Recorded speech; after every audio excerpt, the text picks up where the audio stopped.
This is our Bob. Can't leave. Just to come up and then. Yeah, okay. Because I don't see Lisa. Yeah, Lisa Mickle's here. Lisa, yeah, she's here. Yeah. Oh, thank you. There you go. Thank Boy, you. the playground's getting a lot of use. We go by it. I brought the boys down. Thank I you. was doing past last Sunday. Packed. Sunday is packed. Yeah, I was like, Oh, yeah. we should start charging admissions. You want to get started? Yeah, she's up at 80K right now. With her increases attached. I'd like to call this meeting of the Board of Education to order. This is a study session for the month of June. It's actually our last public meeting for the school year. This is an open public session. Please stand and join me in repeating the Pledge of Allegiance. Flags up here. I pledge allegiance to the flag of the United States of America and to the republic for which it stands, one nation, under God, indivisible, with liberty and justice for all. I love to hear those old voices. Yeah, nice to hear. Oh, yeah. So this is a study session. So, yeah, this is a study session. I don't have any announcements tonight, other than our student representative, Bargaby's home doing the right thing. I think she has chemistry regents tomorrow, and or chemistry exam, final exam at any rate. So she's home studying. Christina Rajat, our board member, is in New York on business. With that, could I have a motion to adopt the agenda? Bob? Second, Todd? All those in favor? The agenda is adopted. This is a study session meeting that is designed for the purposes of having administrative updates to the Board of Education. There are no public comments at the study session. Residents may attend the next scheduled board meeting, which will be on July 10th at 6 p.m. and or contact the board at boe@shenet.org with any comments or questions. All questions come into the Office of Public Information Officer and are shared with the board and our superintendent as appropriate. Policy questions or concerns are typically addressed by the board president, and operational questions or concerns are typically addressed by the superintendent or designee. And we'll move directly to Superintendent Robinson. Thank you very much, Mr. Casey. Just three quick announcements. I shared with the board today a video created by Mrs. DeFisciani, something new that the high school, kudos to Mr. Agustinoni and high school administration. The members of the class of 2018, they went back to their respective elementary schools with their regalia on, and they were heroes for a day. As they walked through the hallways, little kids giving them flowers, high fives, asking for autographs. It was just a tremendous tribute for those young people to realize the significance of being a high school graduate, and also for our younger students to realize that, wow, they were there at one point and they will be there at some point in the future. So Mr. Agustinoni started that tradition. I say tradition because the expectation is that every year will be bigger and better. So no pressure on high school administration to do it bigger and better moving forward. So we're very pleased with that, and we just happened to capture the Chango experience on video, but this occurred in every elementary school. So a wonderful, wonderful way to start the graduation season. Speaking of graduation is this Friday. If board members, if you should have already received the parking, so you can park in the back of the facilities. And I'm looking forward to it. 1 o'clock. I strongly urge you to try to get there for new people. If you're planning to come to graduation, yes, no. Mrs. Miller, you're invited to come if you want to come. And if you try to get there about somewhere between 12:15, 12:30 to be safe, traffic is always a concern. So we're looking forward to graduation as well. It'll be Mr. Agustinoni's first graduation. And again, no pressure on him. We expect that it's going to be even better than past years. Certainly be faster, even with more kids. So no pressure on our high school administrator at all in public. There will be fans, yes? So there will be fans on stage, and we'll all be wearing our heavy parka coats because it's going to be that cold versus, quite frankly, last was steamy. So we're looking forward to that. And the last update, we were just talking here, and speaking of Octave, this past week we had the kind of soft opening, if you will, of the Octave playground. And both Mr. Casey and I were just commenting that it's pretty amazing. I drove by there last Sunday, and I'm thinking we should start charging admissions to use it. There were more cars in the parking lot on the weekend than cars during the week. And I'm thinking, at first I thought, what's going on here? And I realized all these people were at the playground. And the first thing came to my mind was liability, big pile of hill, dirt. Thinking, oh my God, I hope the kids don't start climbing the hills.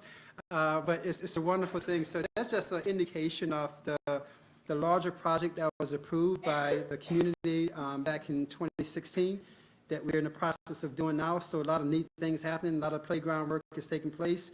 Just this morning, I missed it within minutes to see the big crane come and remove the existing press box. As again, another indication of progress taking place. If you go to, even on this roof here in the middle school, entire middle school complex roof is being replaced. High school complex roof is being replaced. They've already started gutting out the high school library, which is a pretty fascinating thing when you start to look at that and thinking, wow, for the next 6 months, we won't have a library in high school. But certainly those accommodations will be made and the inconveniences will be worth it as we move forward. So a lot of neat things happening. This summer will be a busy summer, and we're pretty excited about the portions of the project that we anticipate being done for September, recognizing that many of will continue throughout the school year as well. So we certainly keep the board updated on that. So this will be a busy place this summer in terms of capital projects and things moving around. So if you hear people saying, hey, why is this, why is that, this summer is going to be pretty chaotic in terms of a lot of things happening. With that being the same, we're pretty excited about a lot of new programs, new initiatives that we're planning for September as a result of the capital projects. So tonight we also just want to introduce, I'm not going to go into the details of it, we always have the tremendous benefit of when we have a board member leave the board, and particularly when someone is also the sitting president as they look to depart the board, adds a different dimension to that. And I'm just going to offer a couple comments before I turn it over to Mr. Gilbert and Mr. DeLallo. 13 years ago, actually maybe it was like 14 years ago, I'm sitting in my office at Mahonison as superintendent, and my secretary came in and said some guy named Bill Casey called. And I said, okay, don't know Bill Casey. I thought it was probably some irate parent. So let me not call back this Bill Casey right away, give him some time to calm down and cool down. And she's like, yeah, he really, really wanted to talk to you. And I'm like, okay. And then I get another call from a gentleman saying that someone named William Casey is supposed to be calling. So now I'm really confused. It's like the father and the son. It's like this family is really upset because now both are calling. And long and the short of it is, Mr. Casey was the incoming president at that time for the Shen board. And as a result of a conversation, we met at the Vista. I think, Gary, you were going out, President Bill was coming in, if I'm not mistaken, the transition was taking place. We met at the Vista for what I said, okay, we'll have a conversation. We just have a conversation just to see what, because I actually really like being at Mahonison. And I share that as a backdrop because it's certainly now 13 years later, and Mr. Casey is leaving the board as president, and certainly I think I would be remiss if I didn't personally say thank you for that phone call, because it was certainly life-changing for me as a professional. The 13 years here at Shen have been tremendous, and it's been so largely because we have a great Board of Education over those 13 years, and we have tremendous faculty, staff, and administration that actually know the right thing and the right purpose, and the purpose is what's in the best interest of kids. And it's not just what people say, it's what people show and do every day. So Mr. Casey, I want to say thank you for making that phone call, because quite frankly, if it was only the recruiter calling, I probably would not have answered. But I think you were very persistent. As people probably know, once you lock into something, you're locked into something. And because of your persistence, why I'm here. So I want to say thank you very much for what you've done for me personally and what you have done for this community. So thank you, good sir. Thank you. Appreciate it. Thank you.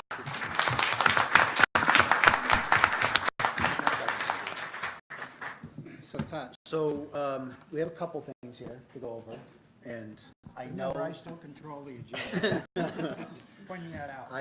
I know that you wanted to ride quietly out into the sunset without a lot of fanfare, but you had to know with this group that wasn't going to happen. It just wasn't. So I've got a few words here I too want to say, and then I want to present you with a plaque, a resolution, and something else. So I'm going to read a few words: mentor, friend, leader, great communicator, persistent, and consensus reacher. Those are some words that just pop into my mind as soon as I think about the time that I've been able to spend with you on the board. Now I'm going to read some numbers. 88 to 91. That is not a basketball score. 2003 to 2009. And 13 to 18. That is 13 years of service. To put it into perspective, in 1988, I was in ninth grade. So it has been a lot. And this year, my son is in ninth grade. So it's a full circle. There aren't a lot of words other than thank you, as Dr. Robinson said, that can be attributed to what you've done. In those 13 plus years, you've touched the lives of 10,000 plus students that have graduated from Shen, and you had a big part in almost every one of those kids, so that's commendable. I can't even count the number of board members that have come on while you've been on the board and trained us. If I look around the table here, almost all of us here have been here, and you've given us the guidance. You brought Dr. Robinson in, so it's a significant impact that you've made to this community and to this district, and thank you is one of the best things I can say for that. Thank you. So before I read the plaque, though, I want to open this up to anybody else who has anything they want to say, make it a little more comfortable for you. Yeah, sure. Okay. Yeah. Sure. We're obviously recognizing Bill's service here on the board, but I think we would be remiss to skip over some of the other ways in which Bill has served the community. He's been a leader and captain. He's been a key person in at least 3 churches that I know about.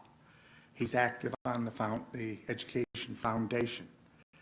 And anytime there was something to be done, Bill has always been the first one to step forward. I remember when we wanted to buy a grand piano for the High School East Auditorium for the Friends of Music, and Bill took the lead on raising the money for that project. He's always been there. And regardless of what you're talking about, he always put people first. And of course, in his role as a school board member, it's always been the kids first. He has absolute integrity. He stands for what he believes in, and you can depend on him. That is not something that you can say about a lot of people. He also is genuinely humble, and I'm sure he's very uncomfortable with all of this tonight. I was kidding with Jim Grandy as he came in. And I said, well, I haven't been here since '88, but I have been in his last 2 incarnations. So we've gone back a long way on the school board, but also because of church affiliation and so forth. It's always been a pleasure, and I hope that you will now actually take some time to enjoy your family and your private life, and when necessary, step up to the plate again, but keep that at a minimum. Thank you, Bill. Thank you. First time I met you was, I think, the summer of 2012, and there was sort of a little bit of divisiveness on the board, but you stepped right up and made it very clear that you were here because of your grandchildren at that point in your life. And I think that was a very clear message that you conveyed to everybody here. And I think that's part of how our board operates, where we're thinking in terms of strategy. 2030, I think, is the class that your grandchild will graduate from. So looking at all the years from 1988, you think about how we were, most of us were in high school at that time, and now you're projecting all the way out to 2030, and how those kids are going to be getting educated so much differently, but still have the same amount of passion and care and concern from our students and from our administrators. So I think what you've always provided is the sense that you're covering this whole range of things. Both you and Gary have done that, and that's where you've added a lot of your voices to the board. It's not just what's happening this year, but it's what happens years and years from now and generations from now. Not only did you work really closely with the community and mastered how to communicate with the community, I think what I always remember from you is you had no fear of going deep into a policy issue, deep into something, and I think that your time in government brought that out, and you were always willing to take on and wrestle some of these almost Rubik's Cube type issues when it comes to where the money comes from and where it goes and who benefits. And so all those things kind of summarize how I think about you. So thank you very much. Thanks for all you've done. And turn it over to somebody else. I'm going to try to get through this without tears, Bill. but a colleague, a friend, and certainly a mentor. And that's how you will always be seen in my eyes. You've been tremendous. Anybody could call you any time of the day, even at night. You answer that phone, and you always have a positive outcome or a positive thought to get to the other side of that issue. Very thoughtful. Just I've never met somebody that, like Bob and everybody else was saying, that could sink their teeth into something and just go. And, you know, it's a good thing and a bad thing, but in all the cases that I've known and seen you work, is amazing. So God bless you, and I know I'm certainly happy that I could get to continue to work with you on the foundation, and I know and I heard, and I'm happy about this, that you're going to be even a little bit more active in the PTA at Chango, where your grandson is, so that makes me even more happier. But thank you for everything, honestly. I've got you all on speed dial, so. I don't want to rely on memory. I'm not quite that talented. So there's so many things to say in so little time, but I try to keep this concise. I first met Bill during an elementary school PTA meeting. He was a horrendous board rep. Some of the things you, Bill, shared seemed like a galaxy far, far away because it was specific to high school or some district project that just didn't relate. But I did listen because I know eventually it would matter to me, and it's pretty neat seeing these things come to pass. What struck me most was how passionate you were about all matters relating to this district, and specifically something passionate to me, and that is volunteerism. Something that you demonstrate over and over again, as Gary has shared, specific to your faith, the Shen Foundation, the captain, the Friends of Clifton Park, or rolling your sleeves up and getting to work with the freshmen and Freshman Give Back Day.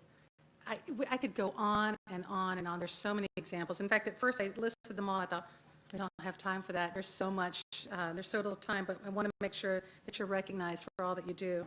But I also wanted to share, when I first met you, or at least in those early days, I remember I pitched a fundraising idea to the PTA involving kids creating artwork, and you made a donation in support of that program. At that time, you shared your daughter's passion for the arts, Megan, correct? Passion for the arts. And I was so happy to have made that connection with you. Your support was a big lift emotionally. It really meant a lot that the leaders of this district cared. It really did. I knew you genuinely cared because you continued to inquire and you showed up to see the work. That was just one of many ways you supported programs that benefit the students of this district. You lead by example. I've always been moved by your ability to remember details so you can connect on a personal level. You always try to find common ground. You say that, you live that. Even when difficult decisions are needed, you remain tempered. I could go on and on, but again, there isn't enough time to give you proper credit for all that you've done. As a new board member, I felt an immediate connection, and it was really because of your past when you worked for the State Comptroller's Office. We immediately had something to talk about, and I really appreciated that. I felt like, okay, you understand me, you got me. And I have immense gratitude and respect for you taking the time to be a mentor and, equally important, a friend. As Deanna said, you would pick up the phone at any time. You answered texts quickly. You responded to emails. That was something I needed, and I thank you for being there. Although I have no doubt there's still much to learn, I feel you've given me a solid foundation to build upon, and I genuinely mean that. I understand you need to direct your energy to your family at this time, and I know how hard it is for you to leave. I know. Even so, I was thrilled to hear that you plan to continue to support where you can, specifically the Chango Partnership Team and even the Shen Foundation. We are eternally grateful for what time you can continue to give, and we have you on speed dial too. And I would be remiss if I didn't thank your family and friends, and especially Betty, for sharing you all this time. That is, I can't say enough about that. You are the epitome of a public servant. Your campaign slogan keeps coming back to me, and that being, Bill Casey, a real leader who listens. You are that and so, so much more. I'm so grateful being part of this board and being provided an opportunity to recognize you for making the Shen District and the greater community healthy and strong. Thank you. Thank you. So much. Clearly, I have the biggest shoes to fill. Mr. Casey, I just want to wish you the very best of luck, and thank you for the time that you've given me this far, and I have you on speed dial. Very So- good, good. All right, so let's talk about the resolution. So we have a resolution signed by all of us board members, and I'm going to read it quickly. Shenendehowa Central School District Board of Education Resolution. Be it resolved that the Shenendehowa Board of Education offers appreciation and commendation for the time and effort given to the Shenendehowa Central School District by board member R. William Casey. That's the R, yeah. An individual who has served on the Board of Education for the past 13 and a half years. An individual who has held the office of Vice President for 2 years and the office of President for 5 years. An individual who has been a frequent and articulate representative for the Shenendehowa District with local government and various school and community committees. An individual who has exhibited a strong commitment to the pursuit of excellence for our students and staff. An individual who has been a strong advocate for innovative approaches to utilizing district and community resources. An individual to whom the graduates of Shenendehowa and their families will be forever indebted. Be it resolved that the Board of Education expresses gratitude to Mr. Casey's family for the sacrifices they have made sharing their husband, father, and grandfather with the district for the last 13 and a half years. Be it further resolved that this resolution be the only item to appear on the page of the Shenendehowa Central School Board of Education minutes for the meeting of tonight, June 19, 2018, and that a plaque be presented to Mr. Casey as a token of our esteem. Thank you. Thank you.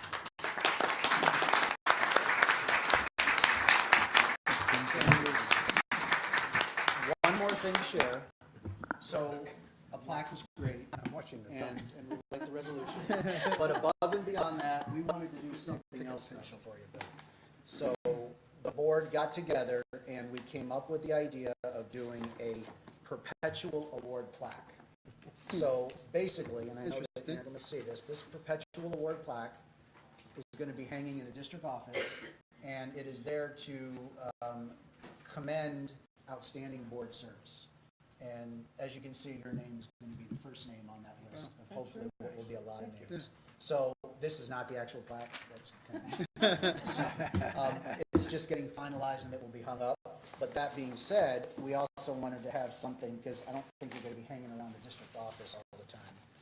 We got you a matching desk Version of it. version of it that you can have on your desk to remind you. Thank you. So again, from all of us, thank you. Thank you. Thank you. Thank you. Speech. So I was thinking on the way over, what I probably need to confess is I probably talk too much as a board member over time, so I won't say a lot tonight. I do, Oliver, want to build on your words, life-changing. It was life-changing for this district to hire you.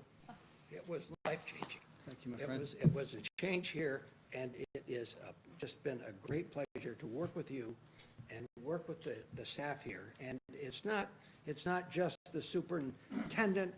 We know it does truly take a village, and this is a village that is working together, whether it's people who have come and gone, or it's like Ron, who the new kid on the block. He laid a lot of expectations on him tonight. I feel a little bit like, if you've been following the news, this time of the year, every once in a while, there's a veteran from World War II or the Korean War who's awarded his degree from high school because he went away to service. He didn't ask his parents' permission or something, and he finally they just had one in Green Island, I think, and they recognized this guy. I feel like a little bit like that. I'm not that same veteran. My reserve time doesn't count as much toward that, but these kids that are graduating this week have 13 years in the system. It took me from 1988 to now to get 13 years in the system and to be able to graduate. You know? So this has been a life-changing experience for me, and whenever I've talked to anyone, I've talked to Gusta or I've talked to any of you about running, I've always said, Todd, when Todd was thinking of running, do it.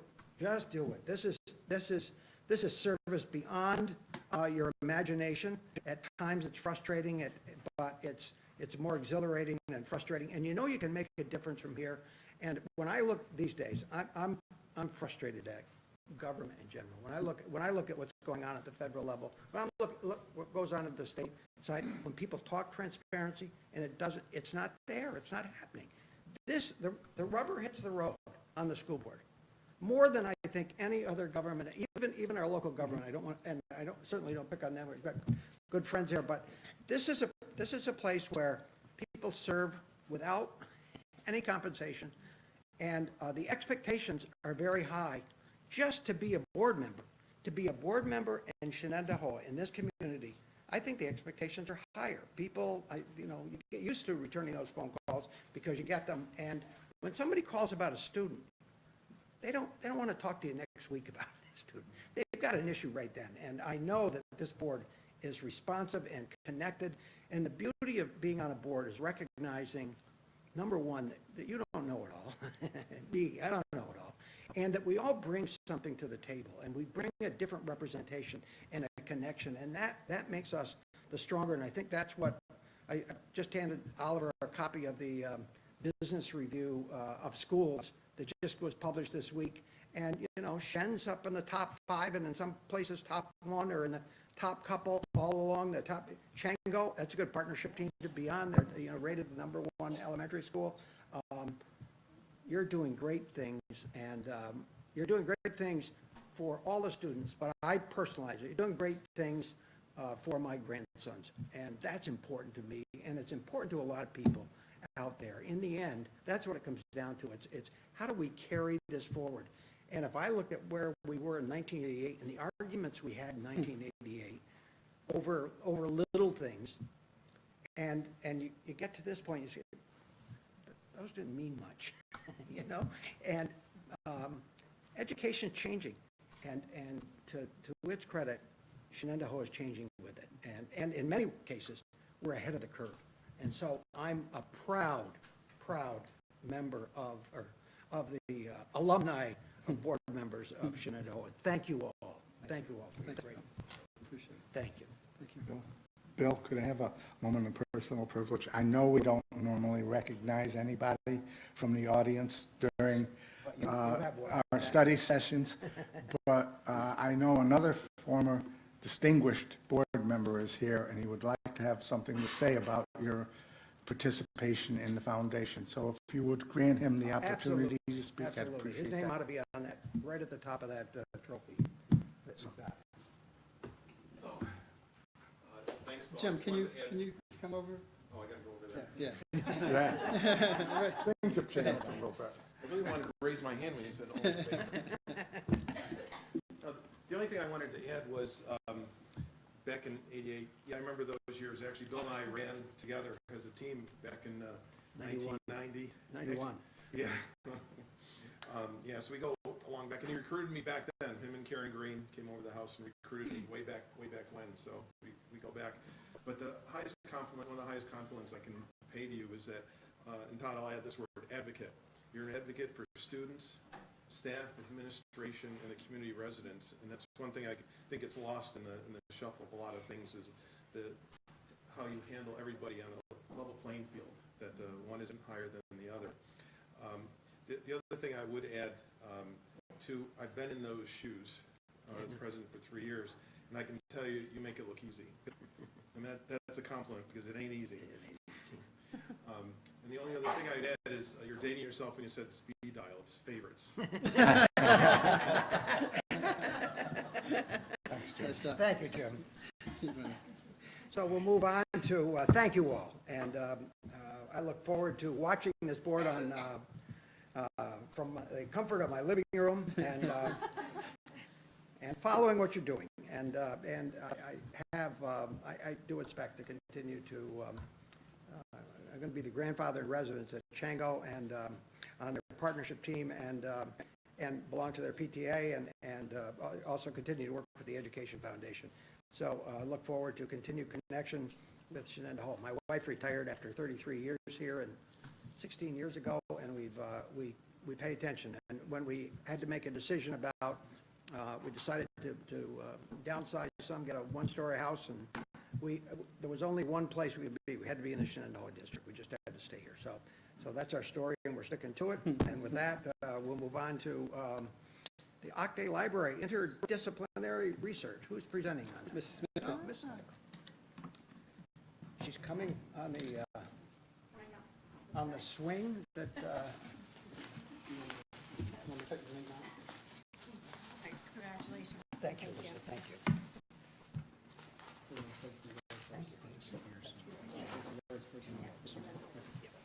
Good evening, and thank you for this opportunity to showcase Octay's, one of the very exemplar grade-based projects. This is a collaborative effort between many folks at Octay. It's our first grade team, it's our library media specialists, it's our computer lab aide, it's some of our first grade parents, and some of our first grade authors are even here as well. I'm going to show you a video first, and this is a video that the adults created to use with other educators as they attend a conference day, kind of a recruitment type of video. And then I'll have our folks come up and explain a little bit further. Right, okay? So here's our video.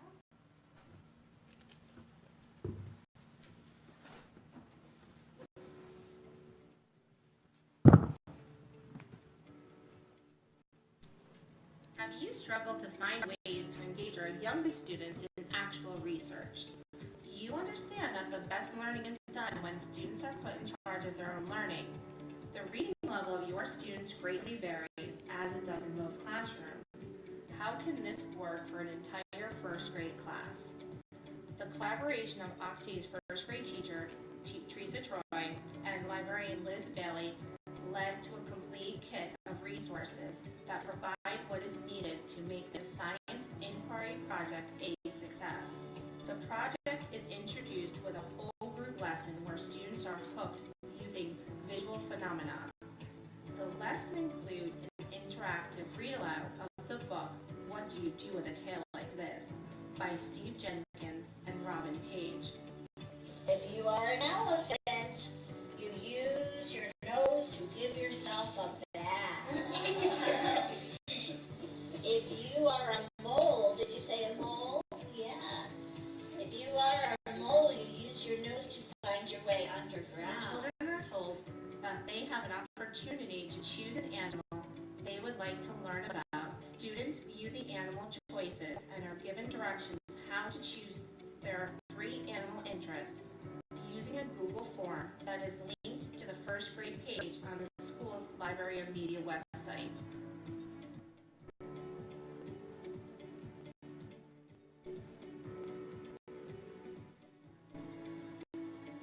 During the second lesson, students learn about the Adirondack region and the vocabulary they will need to use when using the Discovery envelope. Beautiful wings that help them fly, so that's an adaptation too, right? But let's talk about these things right here. These are called his talons or his claws. A video on animal adaptation is shown, followed by the awarding of the students' tickets out the door, which is the name and picture of their animal to be brought home to share with family members to keep the enthusiasm going. The third lesson is conducted in small groups with an adult helper in each group of 4 to 6 students. The adult helps the students to examine the materials, and the students work on filling out their graphic organizers to collect some information. For each animal, there's a discovery envelope with all of the research materials needed, including QR codes for the text to speech articles and videos about the animals. There are also photos, labeled diagrams, and information sheets, and a directed drawing lesson for each animal. The fourth lesson continues the small group work with the discovery envelopes, with another optional graphic organizer, and time is spent using iPad resources via the QR codes provided. The fifth lesson brings the learning into the classroom or into the art room. The students work in small groups with the support of their teacher to draw and color a picture of their animal and a close-up of a body part that the animal uses to help them in some way. The image will be scanned and version of the planning template. This task can be completed with the assistance of the library aide. The final lesson takes place in the computer lab. The students type the information about their animal into the electronic version of the planning template. The form provides the students with sentence starters in order for the amount of typing to be manageable by little first grade fingers. If possible, the students' drawings can be uploaded into the template before this lesson so they can start to visualize the finished product. This is important because it gives the students the satisfaction of ownership since they are typing their own spoken words and seeing their own illustration on the emerging page. Okay, time to celebrate the creation of a grade-level collaborative book all about animal adaptation. If desired, the book can be uploaded into a bookmaking site such as Bookemon, and then the parents can purchase a copy if they desire. Are you wondering how to bring this into your classroom?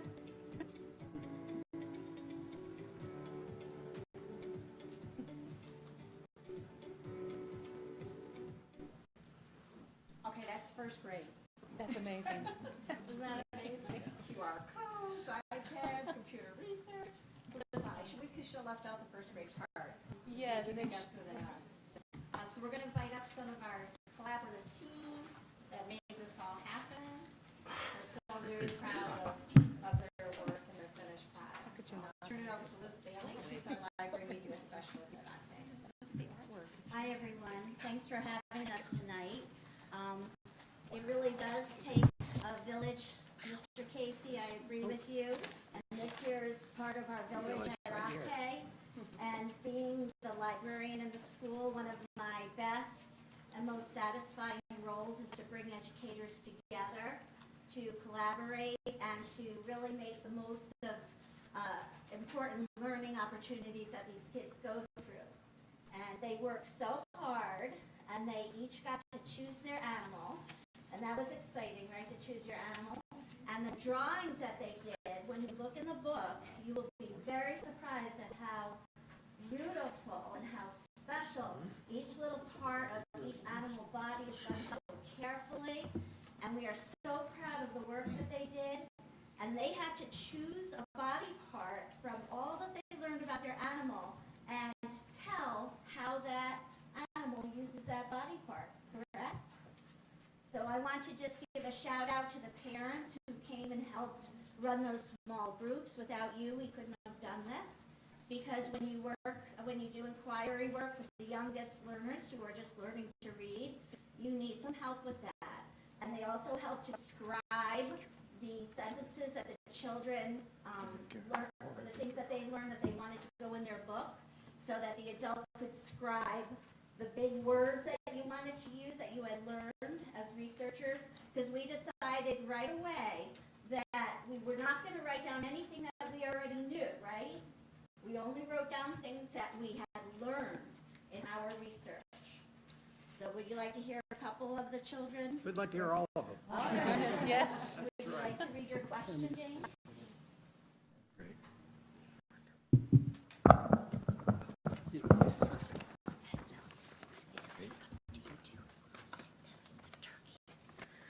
James wrote about the turkey. What do you do with claws like this? I am a turkey. I use my claws to scratch the ground and find my food. And you want to give them your fact? My fact is wild turkeys can fly. Thank you. Do you want to read this? Naomi wrote about the coyote. What do you do with eyes like this? I am a coyote. I use my eyes to see well at night. Some coyotes live in the city.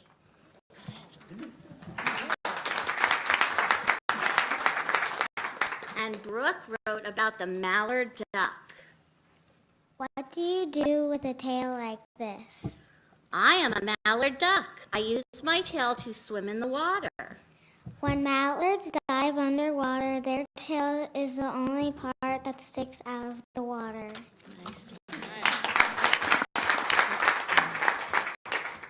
Olivia wrote about the owl. That's one of our favorite animals at Octay, isn't it?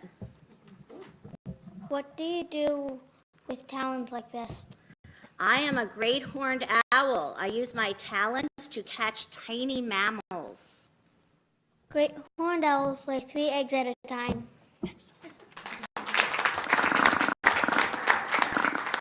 And Audrey also picked the owl, didn't you? But you'll notice the facts are different because every learner approaches their topic in a different way, right? What do you do with ear tufts like this? I am an owl. I use my ear tufts to communicate with family. Your large yellow eyes help these carnivores spot prey in the dark.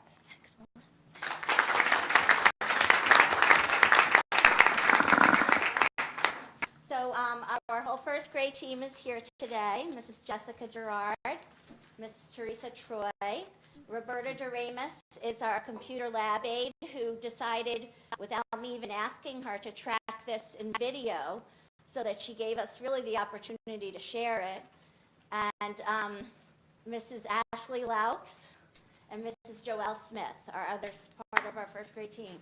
We also had help from our music teacher. We learned a song about animal adaptations.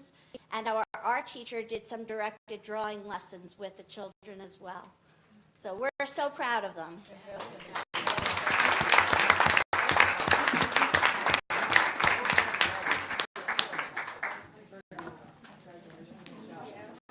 You guys are great.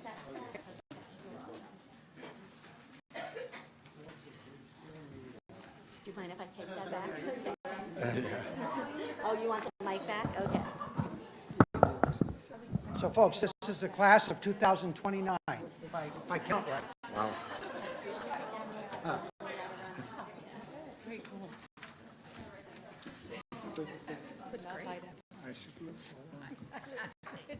Thank you very much for that presentation. Thanks to the parents for bringing their children here tonight. And we should say you're free to leave. And we'll move on. Superintendent Robinson is going to provide an overview of our current work on security and safety in our buildings. I'll stand if you don't mind, Mr. Casey. So a couple of things, just want to provide an update to the board. I won't necessarily go through the entire document, but instead try to highlight some new things. The board has seen this graphic. This graphic in many ways depicts how we look at school safety from a planning the preparation phase to a response mitigation to the recovery phase. So when we think about safety, oftentimes right nowadays people think safety, they think school shooting. We think about school safety with all aspects of safety that goes into ensuring that we have a safe environment. So this graphic really depicts how we look at the respective components of it, and it's also how our safety and emergency plans are designed around those 3 major components. Again, the board has seen this before, so just wanted as a reminder. So this become our symbol, so to speak, of our school safety plan. So before I even go any further, I want to acknowledge 2 individuals who are here. Kudos particularly to Mrs. Carmen. She's been running herd on getting a lot of the efforts coordinated, things documented, and to Mrs. DeFisciani, who on the technology side, ensuring that our plans are in place. The ones that should be public are public, the ones that are internal are internal. Recognizing safety is always one of those kind of things. There's certain things that we don't necessarily have publicly displayed. But this particular graphic kind of put things in a perspective. Again, we talk about what are the specific issues, the frequency of when certain things happen, and ultimately who's responsible. So when you think about, we have the best plan, but it's always about execution.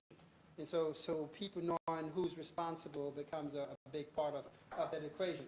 So certainly every year we do the emergency response, the policy, the plans. So I'm going to skip over a couple of these kind of things. A big part of our safety initiative is training.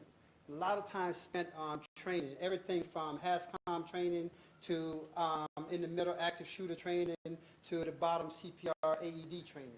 So when you think about that, we have to think about, are we always in a situation to respond appropriately to any, to a wide variety of potential issues that may happen in a large organization such as this. So we do a lot of training and a lot of drills throughout the course of the year. And again, For the sake of time, I'm not going to go through each one of them, but certainly a big part of that. The piece that we have done more frequently over the years is a lot of tabletop exercises, because it's great to say, okay, you do it once a year, but if you don't do it often enough, quite frankly, your people kind of forget. So we do tabletop exercises all the time, simulation, what if this happened? Do you understand your role? Do you understand how comfortable you are with your role as a school personnel? So you see here a lot of training, even transportation training. And I mentioned to the board a couple of years ago, we actually did an active shooting on a bus training, because that's something that hope to God never have to encounter, but at least we want to say we have some exposure. How do we react to that situation, to the normal everyday drills that we do, to training with K-9 units within our respective buildings. How do we react if we had a situation that we had to have a huge, a large search situation going on at the same time, to early release drills that, quite frankly, sometimes people say, why do we release kids 15 minutes early? Well, we need to know, can we in fact evacuate the campus, and how long does that take? So we do that drill every year. So oftentimes people don't see the value in it, but our perspective is that if we train enough and it becomes second nature, if or when something happens, it's just that second nature in terms of our ability to effectively respond. A couple of things that we've been really focusing on. So we kind of go from the training to the physical aspect of safety now, in terms of building access, surveillance, IDs. Oh, I thought I lost it. I would have to pay $15 for it. We have new ID badges now that have the swipe piece of it, so swipe access to buildings and doors is what we're working on now. So a lot of that, but that comes also with having guidelines. What are the guidelines for locked door access now? And so we go into a building, the expectation is that front doors of buildings should be locked, and so you either being buzzed in or you're swiping it. Those kind of guidelines have to talk about. Looking at vestibules and entranceways, a big part of our safety protocols. I mentioned the surveillance cameras. We've been having surveillance systems and expanding that in ways that we can get a better sense of what's happening within the buildings. And a big part of that now is having remote access to surveillance. So literally I could sit in my living room at home and see every building in the school district. And similarly, if we have a situation that we need to have remote access for law enforcement, otherwise we could have remote access through our surveillance system.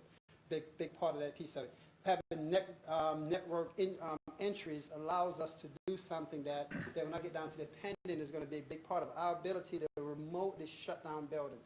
In other words, you don't have to worry scramble who has a master key to lock the front door versus we can remotely lock down buildings in many ways. So I'm going to go down so actually before I go to that, something that we're doing, and every time I come to this building in particular, I take a look at it.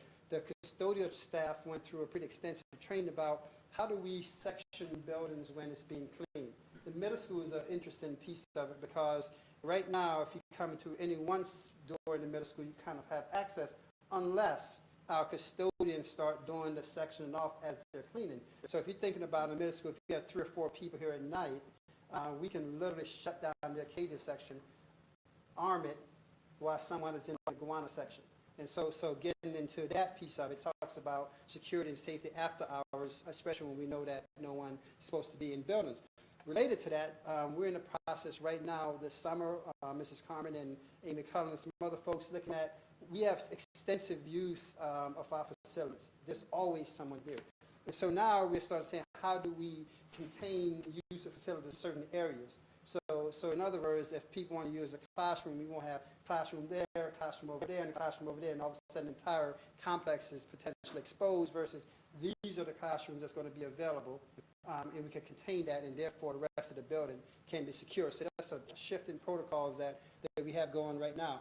Some big pendant stuff, and I highlighted in green because this is things that are in the process of being planned and will be executed within, hopefully, the next 3 months. Some cases, going to be some long lead items. The compartmentalization of the building, particularly in the middle school and high school, is a big deal. The ability to shut a building down on the fly by compartmentalizing how we're shutting it down. So in other words, we could lock off this section of of Acadia from this section of Coda, from this section of Gowanus, and doing that remotely. So we're in the process now of working with a lot of people who are much smarter than me to look at how do we do that, and you tap into our fire system, because right now, if the fire alarm goes off, certain doors lock automatically. So how do we tap into that same system? So on a press of a button, those doors lock off automatically, and we have to make some adjustments. There's some construction, some new doors, some cases have to be rewired. So we're looking at that. This is a huge project when you think about it. It sounds simple, but it's a huge project, especially the high school and the middle school complex. The intruder lockdown related to that, having some kind of audible alarm, because you can have situations such as in cafeterias, I call them beehives. The volume is always high, and so if somebody get on the PA system and say lockdown, there's a guarantee that sometimes kids don't even pay attention to it, don't know it, or may not even be loud enough. So how do we have not only audible, but also visible indication of when we're in certain modes by certain lights, certain sounds, and so we're in the process of looking at it now. All these things, by the way, aren't just ideas we came up with. All these things are collaboration with a wide variety of law enforcement folks, as well as visiting a lot of different schools. So places we hear that this place has the best practice in that, we go there and try to see what are some of the best practices, especially when people are building brand new schools with a lot of these things built into the package, and we're retrofitting 50, 60-year-old schools to meet this new demand, and that's a bigger challenge for us. So we're looking at a lot of those things as we move forward. I mentioned the Visit ID badge. The ID badge for us, we're also looking at a system right now that talks about visit IDs, and when people come to visit with a driver's license goes into a system, if they're in a flagrant violation this person may have, those things that pop up, particular things like sex offender and those kind of things. And so right now we have some sense of, one, who are some of the people coming in visiting our buildings, and two, we'll be able to better keep track of, in fact, who are the people that visit buildings over time, and also then a better identification. Right now we have Octave Visitor, and there's no timestamp on it other than Octave Visitor, so everything will be time-stamped as we move forward. So that's another process system that we're looking into right now as we speak. Reinforced door closures for emergency lockdowns. So right now classrooms are technically supposed to be locked or can be locked, and so we're looking at some reinforcement. You know, people call it, some people say the wedges behind doors. We're not doing wedges. We have another mechanism that I'm not necessarily going to talk about in the public here, that we're going to use to, again, reinforce in situation with classroom where, in case, we're quite frank with you, someone can't find their keys to lock your door. This particular gadget will allow that door to be closed to the point where someone can't push their way into that door, even if it's not locked by the locking key itself. So we're in the process of looking at that right now. The high school is one area that we want to reconstruct the entire, high school east particularly, the vestibule area. Right now there's a lot of dead space in the front of the vestibule in high school between where the glass is and then the empty space, and then we had a vestibule. We're in the process now of working with architects and looking to redesign. This is a more long lead project, but I hope that this time next year when I'm talking to you, I'll be saying, hey, by the way, this project is either starting under construction, where we want to change the whole pattern between when people come to visit the high school and the pattern of students who are going through hallways.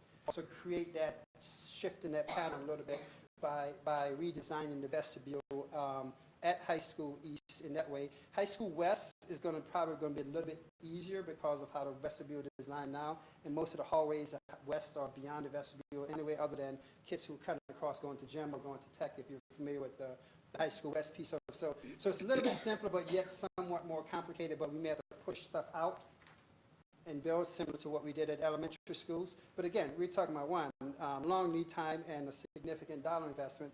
So we want to make sure if we're going to do it, we're doing it right, because we're going to be spending a significant amount of money to get it right. So that's going to be a big piece of the process we're going through right now. So from a physical safety piece, these are some of the things that we're doing. Some of the things that people may not be aware, and we don't necessarily broadcast it. We know that social media is the way that a lot of people communicate things, good and or bad. And so certainly from our network standpoint, when kids are on our network, when staff's on the network, we have a system that does this thing, and it triggers certain words, not necessarily from a violence piece, a hate speech, to certain words trigger, and then we can pinpoint who, certain if they are on our system, who is doing it. So that's a big part of it. And oftentimes it's people sharing stuff from outside, kids sharing an Instagram posts with one of their friends on their stuff, and all of a sudden we run herd on that and track a lot of things down. In fact, most of the instances in recent years, it's been access from social media in terms of how people are sharing information, and even some of the quote-unquote scares that we've had here were social media oriented. So looking at that as a big part of that piece as we move forward. So a couple of things we want to highlight related to that too is that even simple things that in terms of emergency, again, you know, it's one of those things that things expand over time. We need new walkie-talkies. This group going to buy a set of walkie-talkies for their building. And this for their building, they realize that the two buildings actually don't even talk to each other because they're in different frequencies, different walkie-talkies. And not only technology has changed, and I've learned more about walkie-talkies and repeaters than I want to know. Now everything is going digital. Before they had to have a repeater on top of a building to get signals and all those kind of things. Everything is going digital, so we're looking to transition all that communication. Because the thing, in a time of crisis, communication becomes key. How can we quickly talk to people in multiple ways? So that becomes a big part of access as we move forward. Glass reinforcement is happening in a couple of different ways right now in buildings. We are doing some glass reinforcement. Some of it is code upgrade. We're also looking at particularly certain areas. We have you know, it's amazing to me. There's always a consultant for that. There's always that person out there who has these, you know, it's kind of great to have that job. Your expertise is this one specific thing. And so we have a person who is widely known as the person that people come in to talk about if you have to do.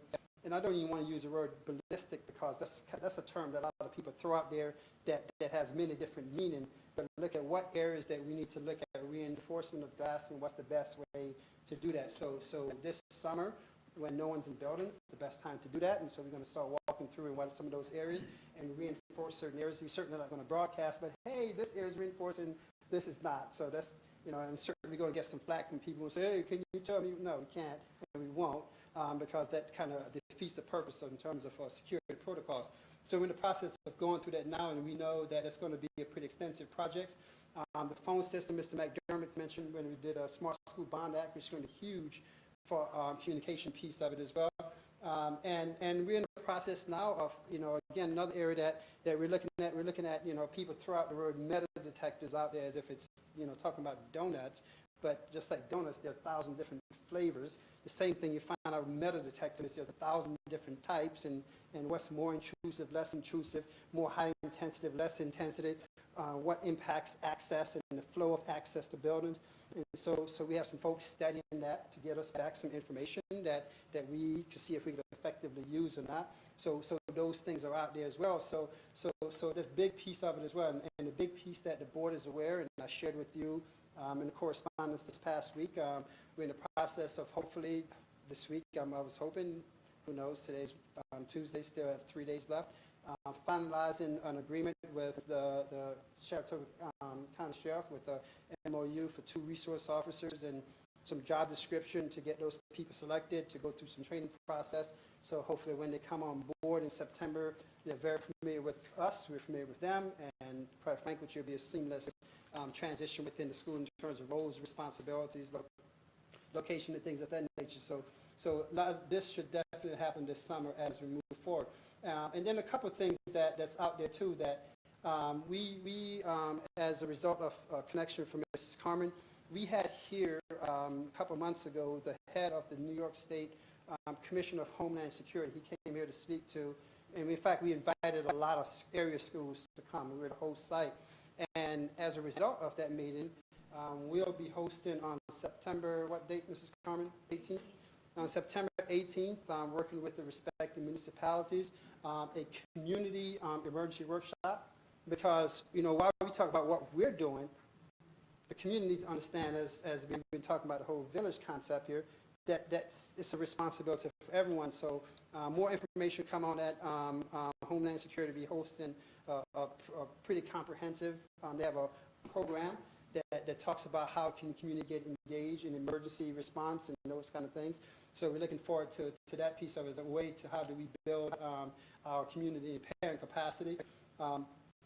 We will, once the school resource officer get on board, start having more student-related engagements. Right now, we do the speak outs, or the kids do the speak out and invite us. Once we have the school resource officers on board, using them as a resource to engage kids in terms of the role students play in an emergency situation as we move forward and working with respective administrations. So we're looking forward at the student education piece as we move forward. So a lot of things penned in. The automatic lock door. So that was on the preparation and prevention side. On the mitigation, some of those same things come up again. The lockdown, the ability to notify people when they're reinforcing the door. So you see some things repeat over the time, and then we have a whole plan on recovery and reunification. But again, I just want to really highlight to the board some of those big changes that we anticipate that's going to happen over the next 3 to, could be, hopefully, depends on approval from the state education department. It could be 8 months, could be 18 months.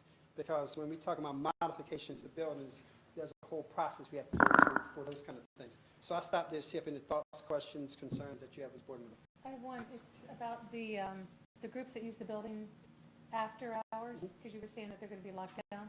So are those groups are you reaching out to them so that, is it going to change how they use the building? No, it's not going to change how they use the building. It may change where in the building they're used. Okay. So for instance, and probably a good example, we have at the high school, we have groups that come in and run a wide variety of classes at the high school.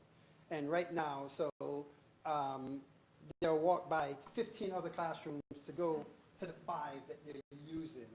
And we're saying, okay, why do we have people going into the heart of the high school versus using these first 5, and we can lock down the rest of the building? So it doesn't impact their use, it just impacts, we have to be much more thoughtful about what spaces and does the space accommodate the need, and can we do it in such a way that, again, we can compartmentalize in terms of locking down certain portions of the building. So what we don't want to do is you know, as the old adage, cut off your nose to spite your face kind of thing. So we don't want to minimize community use in the name of security, but on the same note, we don't want to jeopardize security in the name of community use. So where's that balance? How do we look at those appropriate spaces? This is a good example here. We have teams come in and use the gymnasium here. And so when we have the gym, we have to have bathroom access by code. The bathroom access is on this hallway.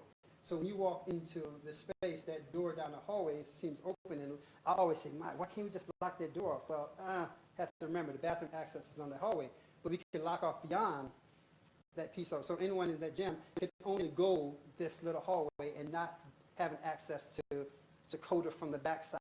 So that's what we're talking about, strategically thinking about where people are located and how does that still give us the ability to shut down certain portions of the building, so the buildings aren't always just wide open all the time. And does that answer your question? It does. Mr. Dowd. Prior to this year, I guess I wasn't really involved with the safety, and I tried to get myself up to speed. And I found that being involved both at Capital Region BOCES and here has been a synergistic situation. And in fact, we had a presentation just last night. And a couple of the things that came up during that, which I think probably are covered partially by recovery, they were talking about reunion of students with their families and so forth, how that's covered. They talked about the fact that there may be instances in which the building response team, for one reason or another, is not able to function as the building response team, and the necessity to have perhaps the next level that the district take over under those types of circumstances. One of the things that came up with the State Commissioner of Homeland Security caused me to think about maybe we should be looking at and evaluating some of our basic assumptions and responses to an active shooter. We know, one, that we want to deny that individual as long as possible. But beyond that, we want that individual to have a difficult time. And what we do at the present time is we automatically lock down students. And one of the things they say, run, hide, fight. It is actually part of the training. Right. Now, that we use now. But what we are doing automatically is hiding. But it all depends. So what we're talking about is the capacity to lock down. So if we know, if someone, it's a sexist interpretation that the only people going to be active shooter going to be men, people call them man traps, so to speak. So basically, what we want to be able to say, can we contain whomever that person is in a defined area? And so subsequently, so while people are locked down, they have access out. So you always have access out, and so it's a combination of two things. Second part of that, as a part of the active shooter training, some people call it fight, run, fight, or hide. It depends on different analogy. So the notion then is in an extreme crisis such as that, quite frankly, if you can safely get out of harm's way, get out of harm's way. Right. If you can't get out of harm's way, how do you find yourself in a situation to minimize your exposure? If you can't minimize your exposure, how do you, in fact, quite frankly, you have to take matters in your own hand? Right. And so that is a big part of the training now that's taking place now. But when you think about a school, when you think about a high school having 3,200 kids, to have 3,200 kids trying to run out of X number of doors that they might be familiar with, because I only came through these 2 doors ever, and so I'm thinking those are the only doors that's there. So one is familiarizing kids with different access route out of the building, and two is our ability to pinpoint where is the crisis, the epicenter, if you will, contain that, and then how do we then mitigate other actions throughout the building. So you're not creating one crisis, creating another crisis, so to speak, because we often see, we saw it in a lot of the unfortunate situations where the fleeing itself became also a problem in its own right. So that's why I mentioned the student component of it is going to be a big piece we're going to pick up on next year. How do we talk about it? You're going to see even on our goals that students and staff are very comfortable in terms of their knowledge and understanding of what they should do, can do in the case of, it doesn't matter any, be it active shooter, any crisis that we're dealing with. Right. So, yeah. I think the technology that we're bringing into play, and some of which we already have in place, the cameras, allows us to identify where the threat is, thus giving us the ability to say, okay, we locked down here, but let's get the heck out of here with whatever the other sections and so forth are. I think that's important. I think there needs to be flexibility and so forth. And with the older students, they actually do need to be encouraged to be aggressive under certain circumstances, because if they're not, they're dead. That's harsh, but that's reality. So not to prolong this, Mr. Case, I just one comment. So just to give an example, because I was asked the Y, our local Y here, someone asked me, hey, can you talk to us about your protocols that you're doing at school? And because the Y was gearing up for training, it's an acronym ALICE.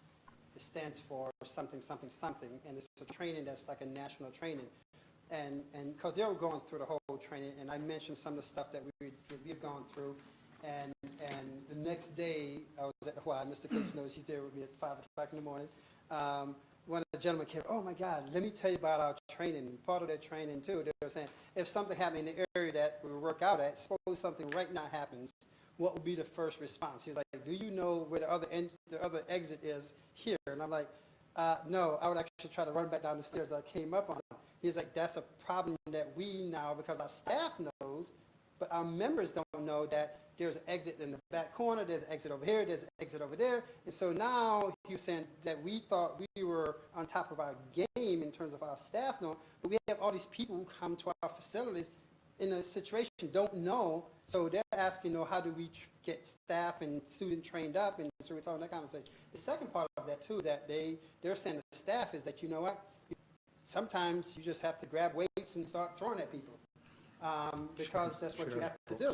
And so it was great that here's another local entity having the same conversations that we're having, and cross over some of the same people, because we have staff, we have kids at the Y, and one of the gentlemen said it was so cool because one of the high school kids was working at the Y was the most articulate kid that told me, hey, I know this is what we're doing, this is what we're doing. And so I was thinking, like, good, at least one kid was paying attention in the whole sequence of things. So that's great, and this kind of goes to the community thing. The more we have people see that everyone has a stake in the game, the better off we be all as a community in terms of dealing with a potential crisis situation.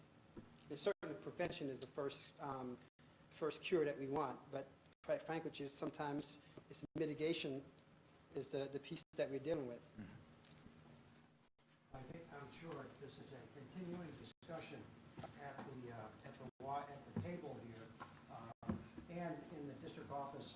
We're blessed in this district by having some real experts who have professional experience in this, who have volunteered their time to come in and collaborate with each other, try to figure this thing out. This is not a one and done. This is not, let's get to here, and then we've arrived.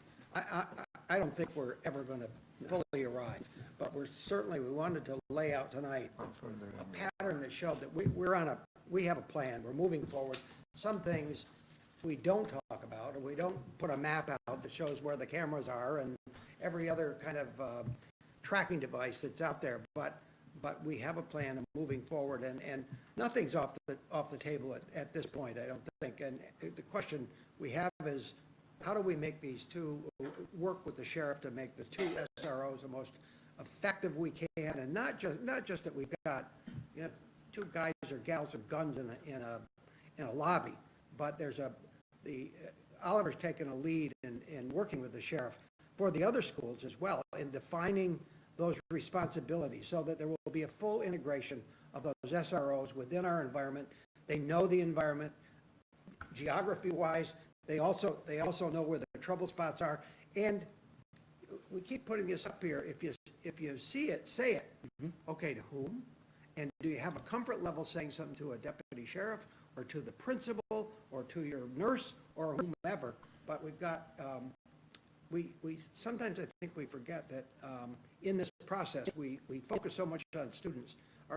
In looking at the incidents, the staff has been impacted greatly, and the staff is a line of prevention for us. So we need to make sure that we're protecting them and involving them.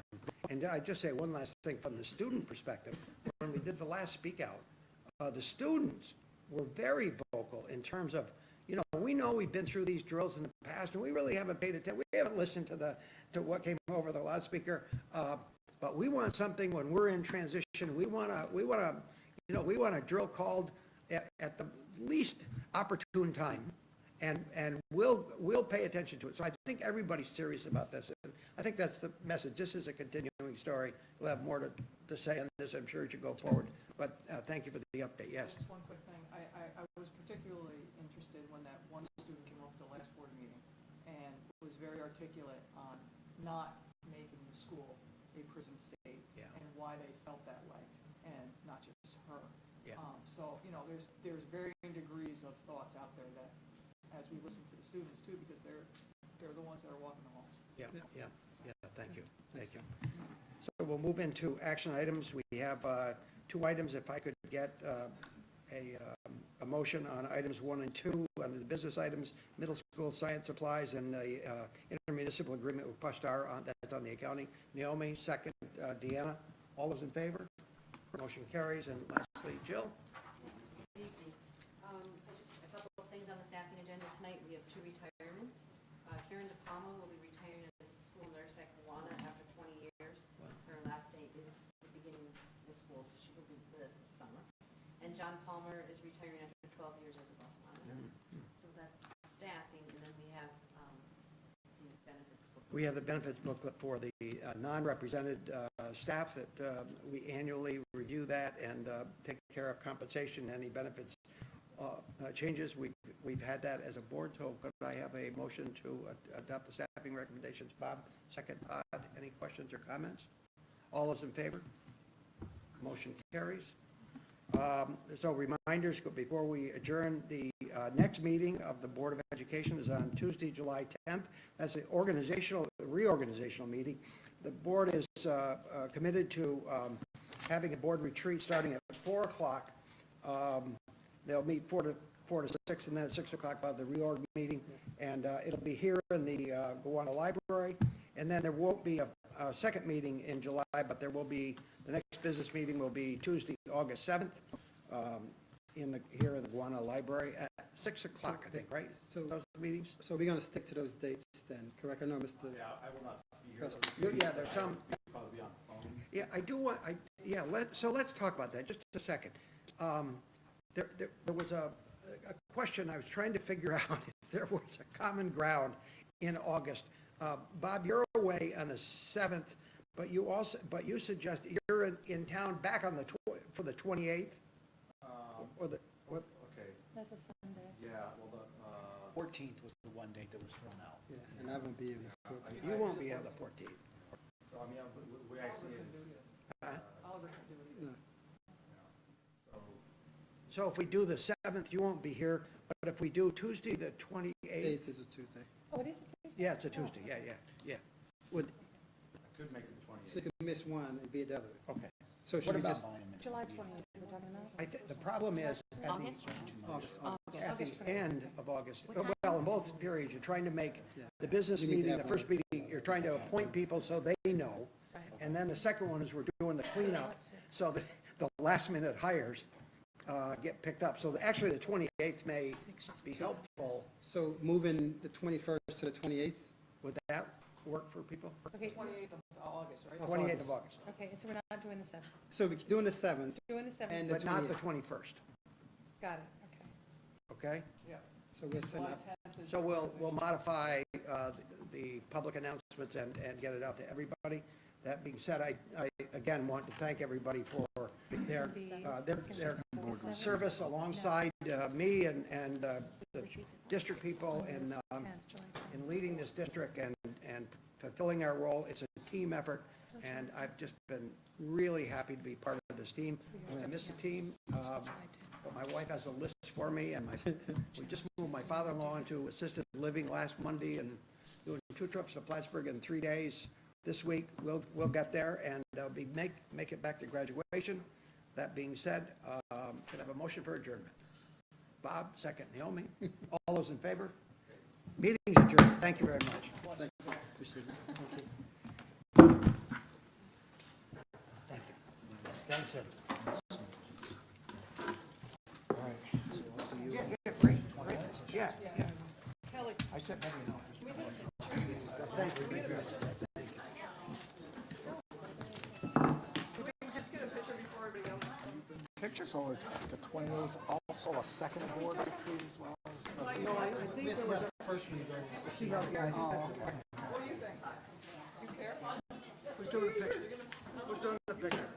Yeah, we gotta do the picture. The picture? So we're going to all stand back here?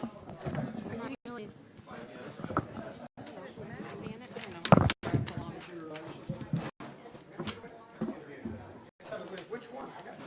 Hold up the district resolution. Oh, I didn't know you were taking a board picture, all right.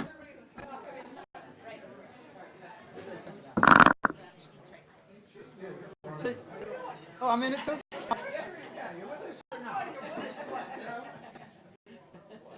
Let me suck in my stomach.